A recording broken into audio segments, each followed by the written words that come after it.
Well, hello. I've been wanting to do this video for a while now. This is a Trello board video, and it will help you stay extremely organized.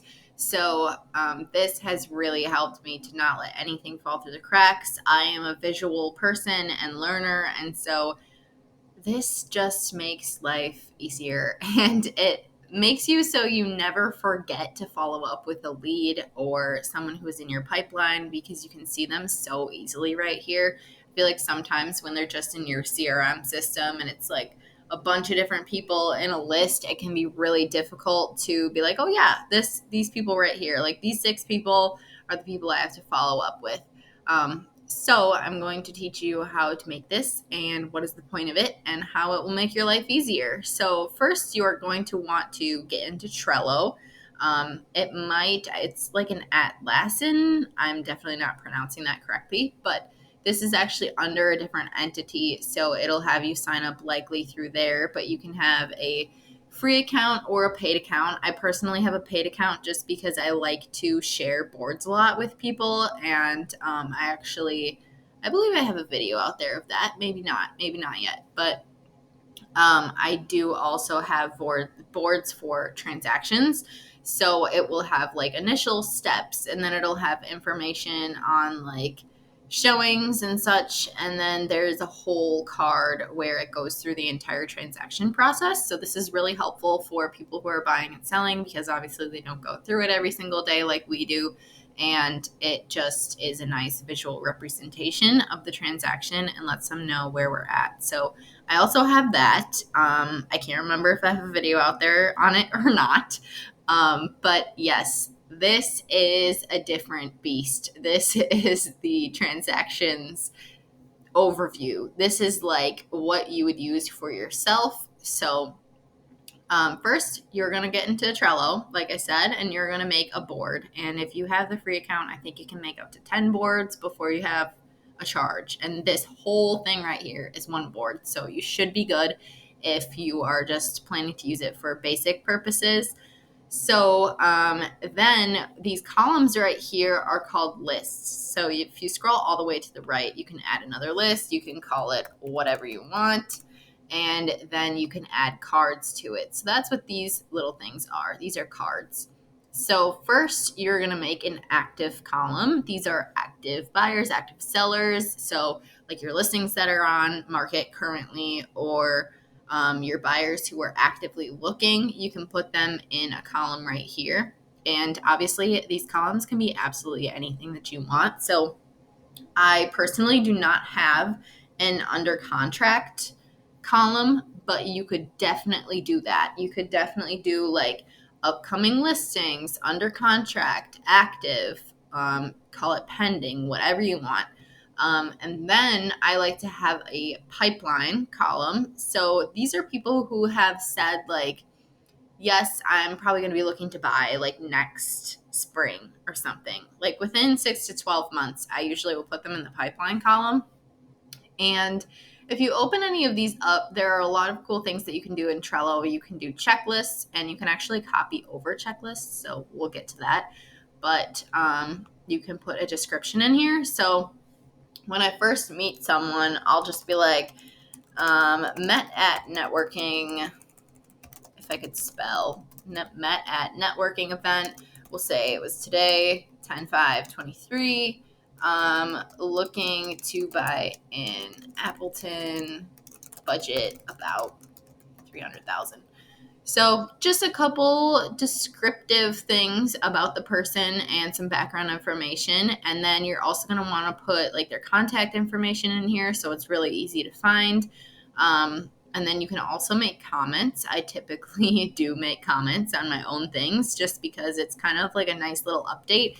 Like if I'm like, checked in with them 10/6 or 10/7. We'll go with that just because that's what I typed in. If I say save, it'll go in there. And then if I want to add another comment, I can do that. And then they'll all just be in here forever and ever. So that's kind of cool. I also like to put, say, if this is like an under contract, it hasn't closed yet, but we do have an accepted offer on something, I like to put a bunch of information in there. I definitely have one that has, okay, yeah, here it is, example av. So this is actually from a Google form that I fill out, and then I stick all the information in here. So we have all of the info that we would need if we had to call the title company, or if we had to reference really quick for something, then we can find it in here. So I like using that in the description, and then I like adding the closing date as a due date. And then, so if okay, we'll pick a date in the future so that it doesn't get mad at us. But if we pick November 22nd, for example, it's going to show up like this, and it's going to be there, but not super visible. So what I like to do is I like to check it as complete so that it shows up, it's nice and clear, I know when closing is, and I like to categorize these where, like, if this one is closing first, it's going to be at the top. If this one's closing next, it's going to be right after, for example. So that's what we're going to do with those. And then, yes, I'm jumping all over the place. I realized that. But pipeline will be people that I need to kind of check in with here and there, but maybe they're not to the point where we're seeing houses yet. So that's kind of where they're at. And then leads are just a very generic. These are people who maybe mentioned, maybe in a few years, or maybe they came up on as an internet lead or something like that. I will put all of their information in here. And then if I decide, I could make another list right here, and I could make like an archive list. But another thing I could do is I could just archive one of these things right here, and it goes away, but it's not gone forever. So I can always come up and search for it. And I like that you never actually really delete anything in here. It's always there. You can always find it again. So yes, this is just personally what I do is I do active, pipeline, and leads. And then my closed are way over here. I do have checklists, and these are my saving grace. Even though we get to do this quite often, I feel like there are just a couple of things, little tiny things that you might forget about sometimes. And so this whole column is in multiple places in my Trello.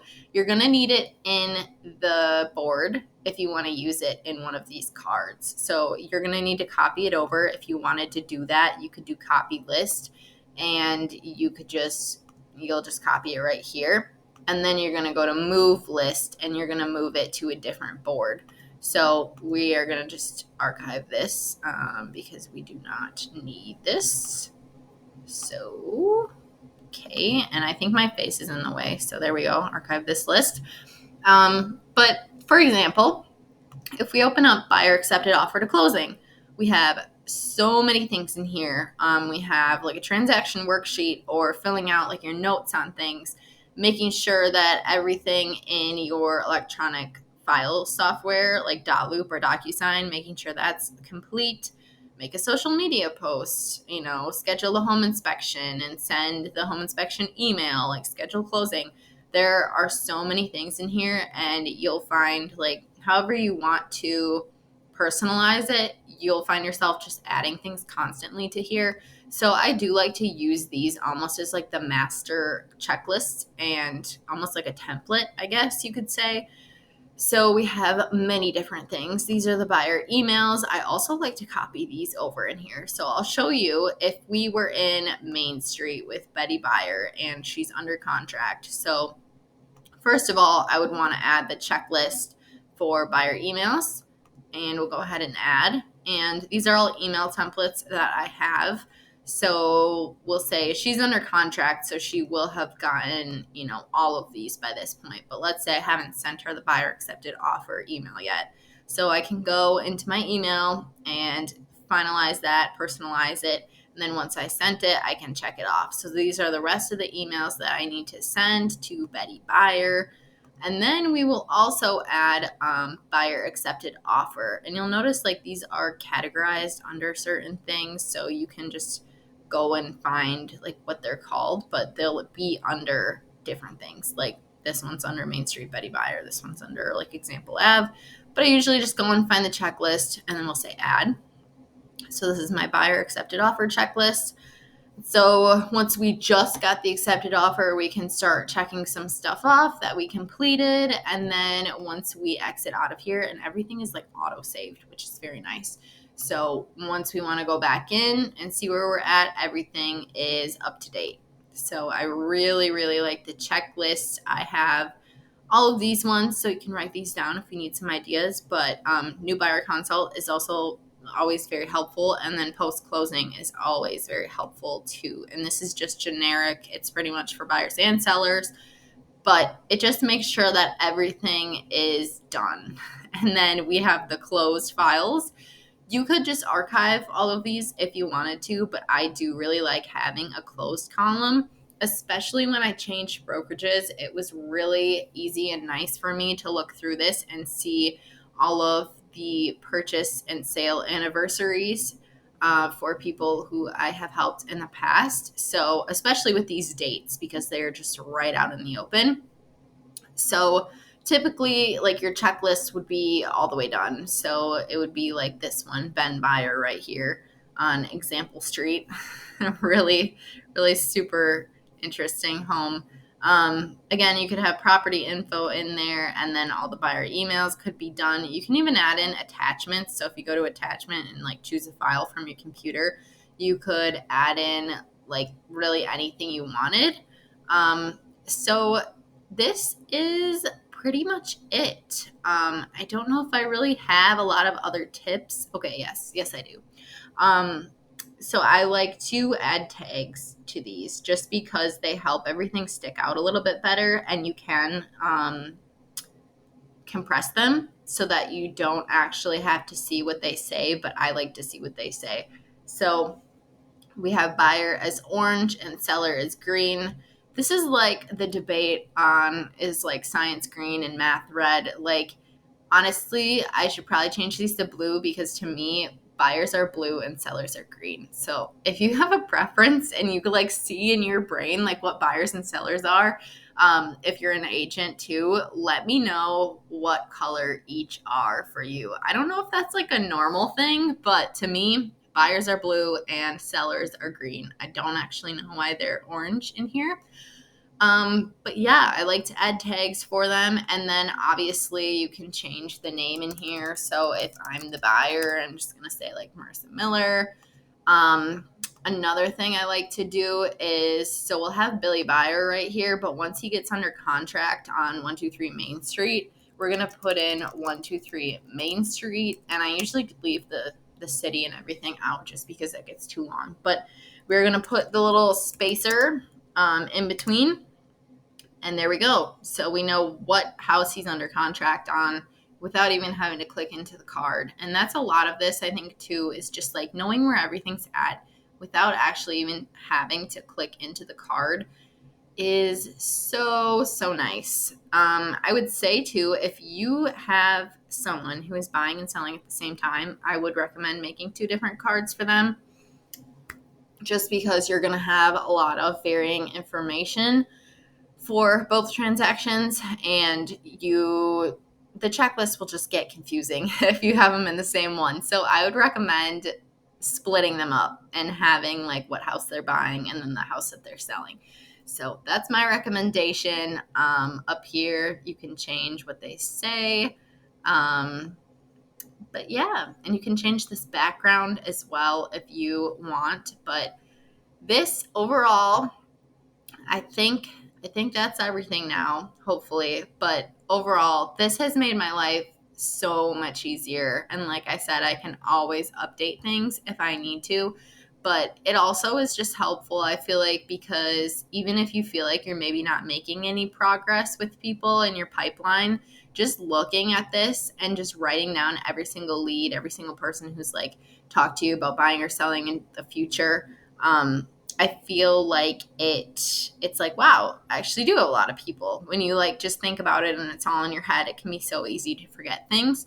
So definitely recommend having a transactions board. And hopefully I'll have more Trello tips in the future, but this is like my number one. I check in with this at least once a week, And like I said, I have specific transaction boards as well. I want to say that that is out there public as one of my videos. And not much has changed since then, I don't think. So if you want to go and watch that one, I would recommend that as well. But hopefully this has helped you feel a little bit more organized. And it's super easy to set up and obviously fully customizable. So go for it. And I hope that it helps you and that you can think a little more clearly now. So, anyways, I just wanted to share what I use for tracking all of my people. And I hope you enjoyed and got some value out of it. But other than that, I will see you next time. Bye.